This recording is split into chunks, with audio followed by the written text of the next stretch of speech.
Welcome to Shattering Myths, a program devoted to the truth and to the largest segment of society, to those of you who can handle the truth, who actually are open to the realization. Many of you have already accepted the realization that all of the world's religious, political, economic, and military institutions are corrupt, rotten to the core, counterproductive. I am Yahowah. Our number, if you'd like to join us anytime over the next 2 hours, is 877-300-7645. Well, I probably won't get to it today. I'm a little hot under the collar as we begin this program because a good friend of mine just sent me an article written by a Muslim that says that the Islamic State does not represent Islam. That's like the Jaguar motor car that I have parked in my garage does not represent Jaguar. That's like the U.S. Marines do not represent the United States. That's like the Pope does not represent Catholicism. And of course, this moron that would have you believe his lie, his myth, never does quote an Islamic source. And it yet was published as under the headline, "No, ISIS does not represent Islam" by CNN. We'll get to it as the days progress throughout this week. I'd like to begin in Europe, which is a place that is now being invaded by the most deadly and destructive disease mankind has ever invented, the Islamic religion. Germany told its European partners that they must take in more refugees. Why don't we just tell the truth, that they must take in more Muslims on Monday as it struggles to cope with record numbers of asylum seekers. Let's just say that these are individuals who are almost universally Islamic that are fleeing an all-Islamic conflict. This is Muslims fleeing Muslims, killing Muslims. Oh, but the Islamic State doesn't represent Islam. Of course not.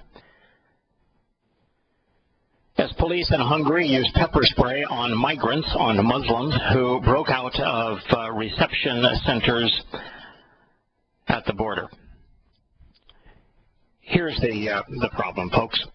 For those of you who had put on your little compassion hat, I want you to tell me how it's compassionate to bring in by the tens of thousands, which is soon to be hundreds of thousands, which will soon to be millions of people infected by a disease that considers pedophilia good, that considers rape acceptable, that considers mass murder the highest calling in their religion, a religion that only guarantees heaven to the jihadist terrorist, to a religion founded by a man who said, "I have become victorious with terror," by a man who said that slaughter was better than oppression.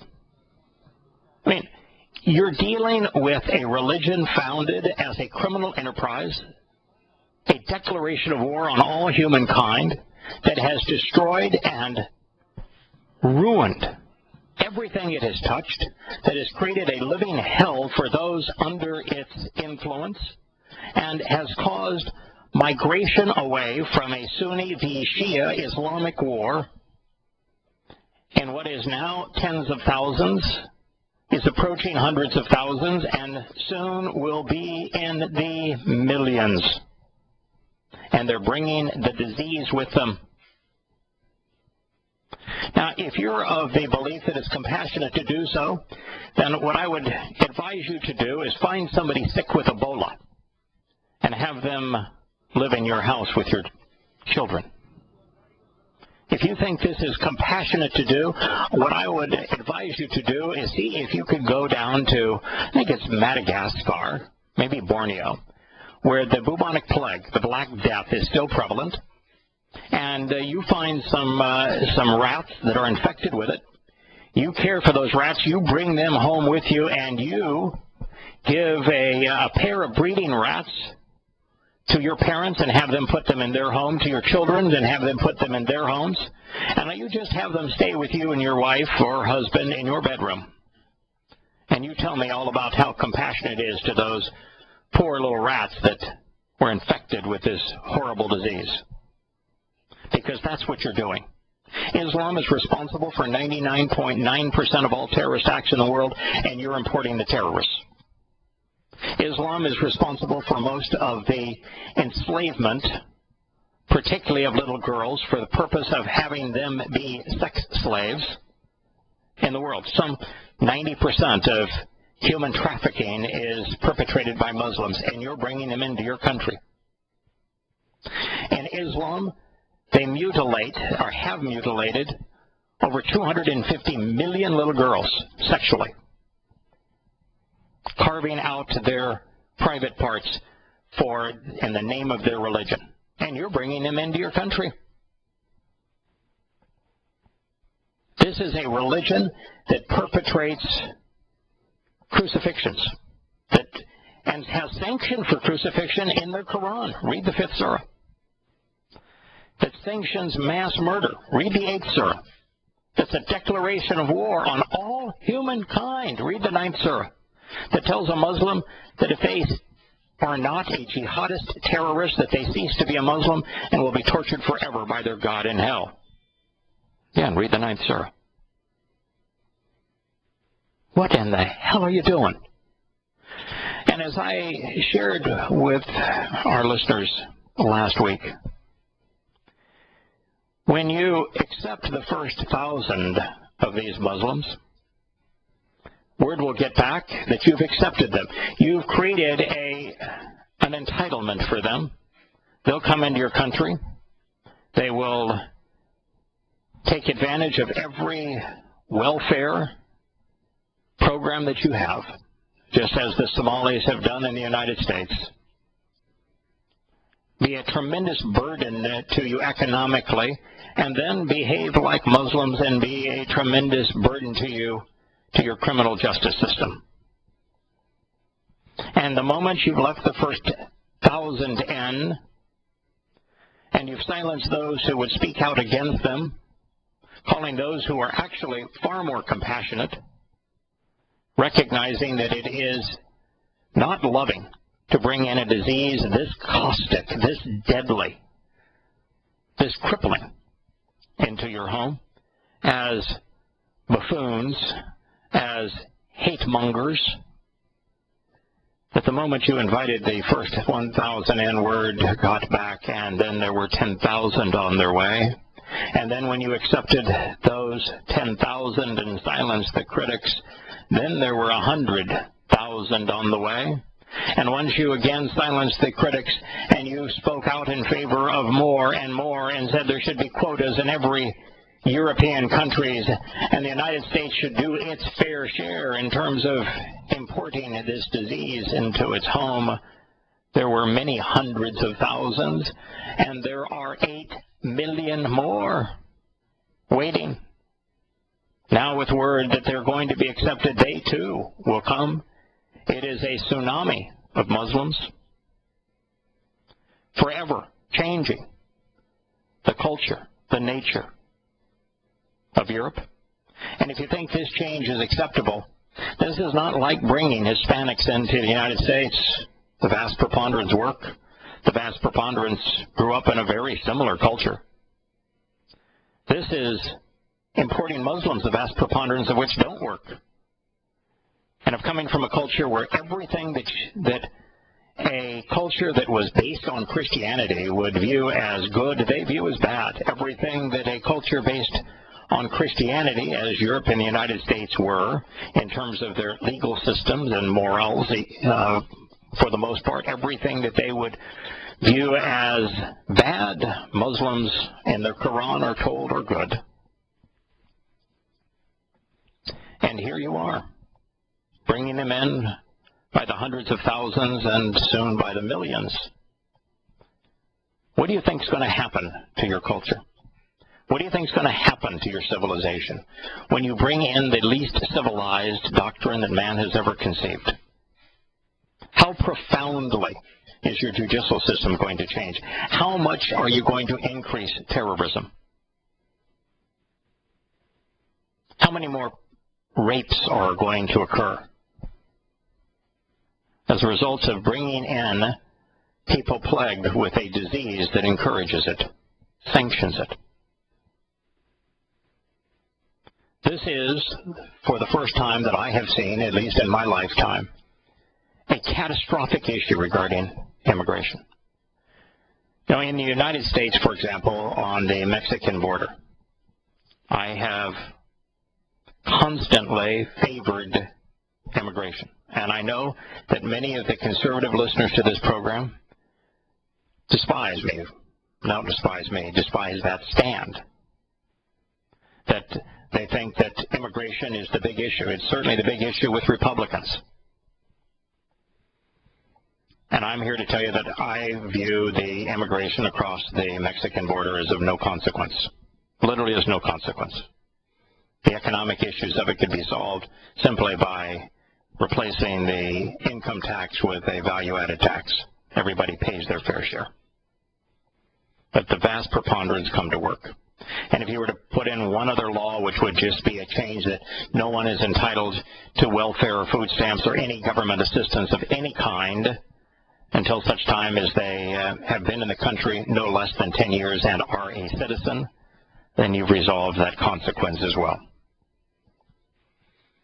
But this is a disease of an entirely different origin as we're dealing with the tsunami of Muslims coming into Europe. They're Muslims. And for those of you who don't know enough about Islam, the Quran, the Hadith, Muhammad, and Allah, to understand why it is the most deadly pathogen ever conceived by humankind, that's your fault to be ignorant. Don't speak out against what you're hearing until you've invested at least 50 hours of your time shedding your ignorance. Go to prophetofdoom.net. Read it. It is the most complete. It is the best documented. It is the most comprehensive and chronological presentation of the 5 oldest and most credible Islamic sources. It takes the Quran and reorders it chronologically and sets it into the context of Muhammad's life using the only true biographical, historical, chronological presentation of Muhammad's words and deeds recorded within 200 years of his life. And when you read it, you will come away absolutely convinced, knowing full well that what I'm saying is true, that Islam was begun as a criminal enterprise, that its first edict was a declaration of war against all humankind, that it is a terrorist doctrine, that there is no good in Islam, and that it is the most deadly and destructive pathogen man has ever conceived. Now there's a tsunami of those diseases with this coming to Europe. Chancellor Angela Merkel, who is no angel, speaking after a weekend in which 20,000 migrants, let's say the truth, Muslims, entered Germany from Hungary by train, bus, and on foot, described the influx as breathtaking. Oh, breathtaking. Oh, this massive humanity. It's a mass of Muslims. I mean, folks, you know, I'll grant you, I know more about Islam than the average guy. You know, I'm one of the few who has actually met with al-Qaeda and asked them why they were killing us. That has interviewed Islamic terrorists. That has not only read the Quran, but done something only a handful of people throughout history have done. Reordered the Quran chronologically and set it into the context of Muhammad's life. After having read and studied the 2 collection of hadith that are biographical and chronological.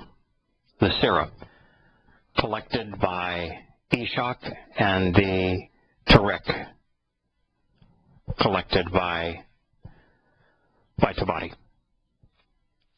These are the oldest sources of information regarding Muhammad and his religion. They are affirmed also in the hadith collections by Bukhari and Muslim.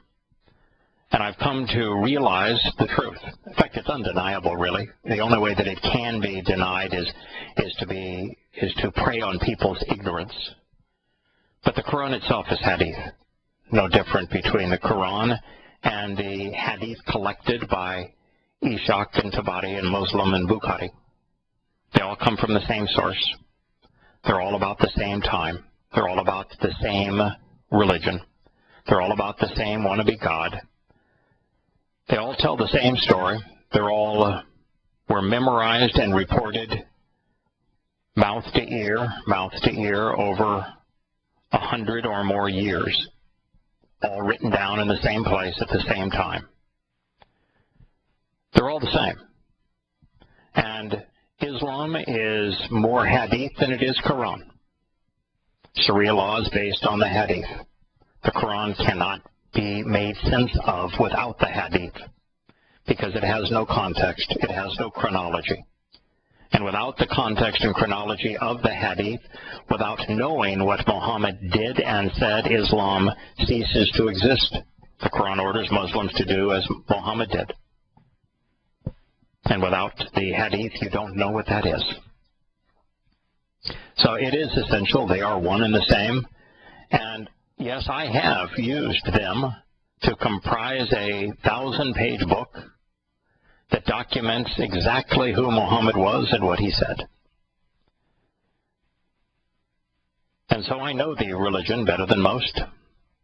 I have traveled throughout the world, so I've seen the consequence, the great scar that is Islam. And very few people are as aware of the trends in Islamic terrorism as I am. I've written a 1,000-page book on the Islamic terrorism timeline. So I know this religion. I know it as well, I understand it as well as probably anybody alive. So I'm in a unique position as I tell you that Europe and the United States are destroying themselves. They're bringing in a pathogen that cannot be controlled. That there is no weapon on earth other than the truth wielded wisely that is capable of stopping it.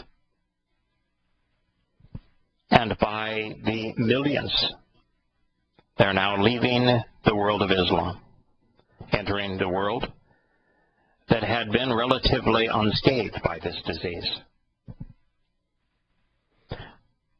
About 4 or 5 months ago, in conversations with al-Rassooli, I came to the conclusion that the only solution to Islam was to quarantine it. It struck me as the world was fighting Ebola.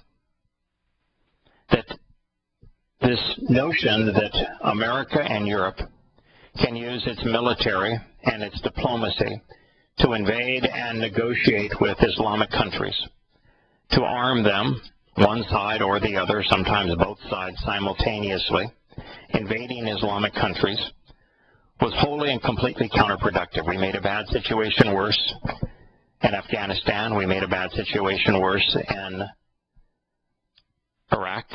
We made a bad situation worse in Syria. We made a bad situation worse in Libya. We made a bad situation worse in Somalia. We made a bad situation worse in Egypt. We made a bad situation worse in Pakistan, either by bombing these countries, invading these countries, drone attacking these countries, or supplying one side, the other side, or both sides with weapons.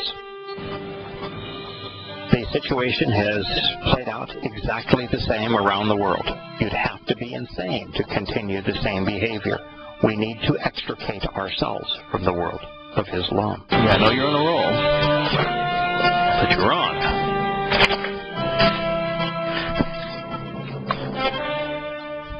So what now, folks? Here's Chancellor Angela Merkel saying that, you know, this crisis is manageable. Yeah, it's like saying that cancer is manageable. That's like saying Ebola is manageable without a quarantine. Dramatic images from last week, especially a photograph of a Syrian toddler drowned on a Turkish beach, have created new political pressure to open the doors. Oh, good grief. Yeah, a little boy drowned. So, what was wrong with the parents? You know, how could you be so warped that you got a kid and you don't jump over to try to save him? Washed out on the beach. I mean, yeah, is it a shame that a young toddler drowned? Yeah, where were the parents? Well, I can say from my own experience, because I went swimming this weekend with Neil. Yeah. I made sure that, the entire time he was swimming, he was within, a few feet of me at all times. So, you know, just in case you can swim, but just in case anything happened. You're going to take a boat to freedom, and you're not even going to acquire a life vest for your child? I mean, come on. You would think that would be common sense. You would think that would be like one of the first things you'd get.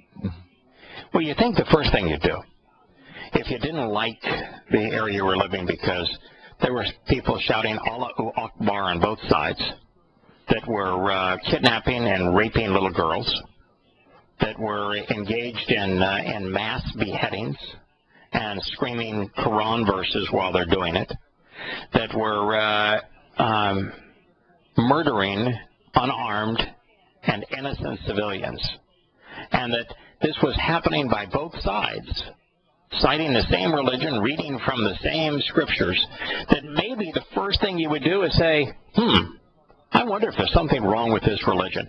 Maybe I should disassociate from the religion and then see if after that I can find a place to live that is also disassociated with the religion. But no. Oh no, the women are still wearing their Islamic garb. And the men are still carrying Qurans. So, you know, it is a shame that a toddler died. Who's to blame? Why is Europe responsible that a toddler died? I don't get it. You know, how far do you have to swim, Scott, to get from Syria to Saudi Arabia? I really don't know. Give me a moment, let me find out. Let me give you a clue. There is no water between Syria and Saudi Arabia. Okay. How far do you have to swim to get from Iran from Iraq to Iran if you're a Shia Muslim? You don't have to swim at all. Well, you got to go over either the Tigris-Euphrates River, but they're bridges. They have bridges for that. Okay. I feel like the best way to do this would be to get in a car and drive. Just drive. Well, let's say you don't have a car. Well, you know, these people many of them are walking. Do you think that Saudi Arabia and Kuwait are closer to Syria and Iraq than is Germany? Maybe? That's just a smidgen? I mean, what's a few thousand miles among Milwaukee's, huh? Well, if they do that, they're going right towards the same thing. Well, but they're taking that thing with them. So if they're a Shia Muslim, why aren't they going to Iran? If they're Sunni Muslim, why aren't they going to Saudi Arabia and Kuwait? I mean, there is no reason whatsoever for the West to have to take them in. This is a fight between Muslims. This fight exists because, A, the United States stupidly invaded Iraq and gave Iraq to Iran and empowered Shia Islam. And Sunni Muslims, scared to death, hating Shia Islam, decided to retaliate. And so the rise of the Islamic State to take on the rising influence of Shia Islam, and caught in the crosshairs are both Shia and Sunni Muslims, because Hezbollah is on one side and the Islamic State is on the other. And we're arming both sides. But the fact is, while you can say that the United States has aided and abetted this problem, it's not Americans that are pulling the triggers. It's not Americans that are enslaving the little girls, committing acts of pedophilia, committing acts of terrorism, committing the crucifixions and the beheadings. You know, it's not the knife's fault or the gun's fault. It is the Muslims' fault. And so the only solution here is quarantine. Stop doing business with Islamic countries. Stop importing Muslims. Stop providing Muslims with weapon systems. Isolate them. If they're isolated, they will kill each other. There's nothing you can do about it. You can't fix them. Most Americans, and I would say it's the vast preponderance of Americans, when you talk to them, the one place that the message we're articulating here resonates is when you say, we need to stop interfering in the world of Islam. Every time we do, we're making a bad situation worse. We can't make them better. We can't resolve their problems. We ought to stop invading their countries, stop supplying weapons, and just opt out. Most Americans know that. My guess is most Europeans know that. But then when you say, for that disease that we have imported into this country, we must quarantine it too. We must make it illegal to openly practice and promote Islam in America. Shutter the mosques. And you say, you can't do that. They've got the First Amendment. You can't do that. Well, why is it that every other amendment the U.S. government is willing to shortchange? We're willing to shortchange. Nazism was a religion, and yet we interred Nazis. Well, then let's take that a step further. Fine. You can't promote any religion. Well, I would be in favor of that, but that's never going to happen in America. But the fact of the matter is that when a religion promotes terrorism, when a religion promotes pedophilia and rape and kidnap, when a religion promotes mass murder, as Islam is doing, as Muslims are doing. Listen to Farrakhan. He wanted 10,000 blacks to go off and kill whites. When a religion inspires criminal activity, then it becomes illegal. You had the Branch Davidians down there in Texas. They violated the law in one way that I'm aware of. They allegedly had shotguns with too short a barrel for Texas law. Now, the fact is that they had the right to keep and bear arms, and there's no limitation on the Constitution's guarantee of such. So what they were doing was absolutely within the Constitution, and yet they were obliterated. Now, I don't want to obliterate Muslims. I don't want to use our weapons. I want to stop using our weapons. I want us to start using our minds, our hearts, our rhetoric. And so the very fact is that we, with all of the laws against owning weapons, violate the Constitution all the time. And when you're dealing with something as destructive and deadly as Islam, as something that inspires 99% of all terrorist attacks worldwide, you need to recognize that this is the reason that we have laws. We can't allow it to exist here or in Europe. And yet, what are we doing? We're exacerbating the problem by bringing in Muslims by the hundreds of thousands and soon by the millions. It's not going to make the problem go away. It's going to make the problem close at home and far worse.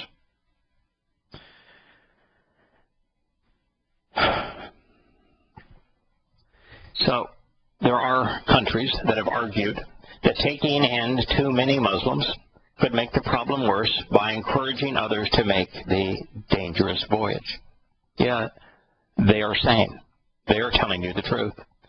This is a quote. "I am happy that Germany has become a country that many people outside of Germany now associate with hope," said Merkel in a conference. What hope?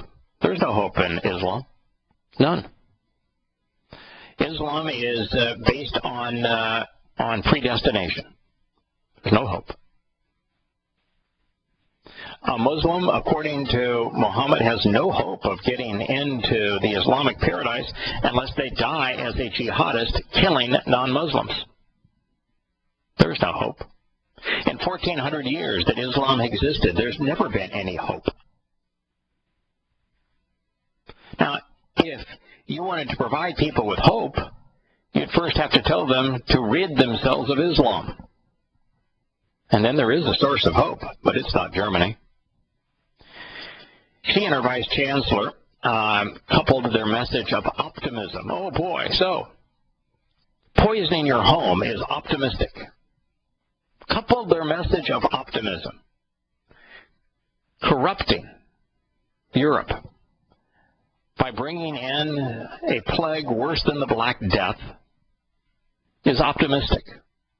With a warning to European partners who have resisted a push from Berlin, Paris, and Brussels to agree to quotas for refugees flowing in mainly from Syria, Iraq, and Afghanistan. Okay, let me, this is a really tough question. Why are there refugees that are flowing in mainly from, and this would be probably in the range of about 90% of them, the only ones that are coming from someplace else are coming from Libya. So let's say that 98% are coming from Libya, Syria, Iraq, and Afghanistan. What do those countries have in common, Scott? The dominant religion is Islam. Overwhelming, right? Yeah.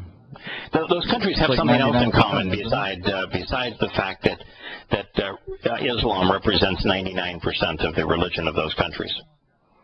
What else does Libya, Syria, Iraq, and Afghanistan have in common? There's another common denominator.